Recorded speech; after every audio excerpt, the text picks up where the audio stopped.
yeast we can find in kefir, which is a kind of yogurt. So it's very common. A lot of people produce kefir at home with grains you can exchange on internet, so it's easy to find. And you can grow it with ingredients you can find in the supermarkets, like yeast, dried yeast, agar you use to make cake, glucose you can take when you are a diabetic person, some culturist bodybuilders mix of proteins, and all these kind of ingredients we can grow the yeast from. So we use very low-tech appliances. So for sterilization we use the pressure cooker, for instance. And we obtained, after a few weeks of growing this yeast, an extract that contains melanin.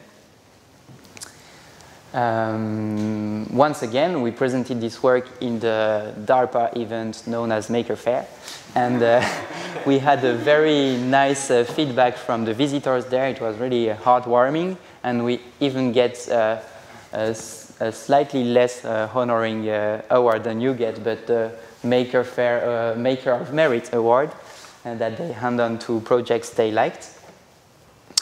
But at the end of the project, again, my feeling was kind of mixed. I had spent a lot of time in this project, but I was confronted to the two problematics linked to this concept, which is the concept of monoculture. When I show you this extract, it contains melanin, but it's far from being only melanin. And to have this semiconducting effect we want for the component to work, we need to have very pure melanin. Any impurity will massively drop this behavior. So we needed to have some chemicals to kind of clean up and degrade all the other materials than melanin and to get back to pure melanin. And these chemicals are harsh chemicals, like acetone are chemicals we have to be careful about when we deal with them. And it was far away from all the rest of the philosophy of the project, which was to use readily available ingredients, biosourced ingredients, and move out of this material base that is toxic for the environment and for people. So I was kind of stuck with this. And in my general life, I was stuck by the fact that I was working many hours a week on a single project, and that there were many other things I wanted to develop on the side, but I hadn't time for this.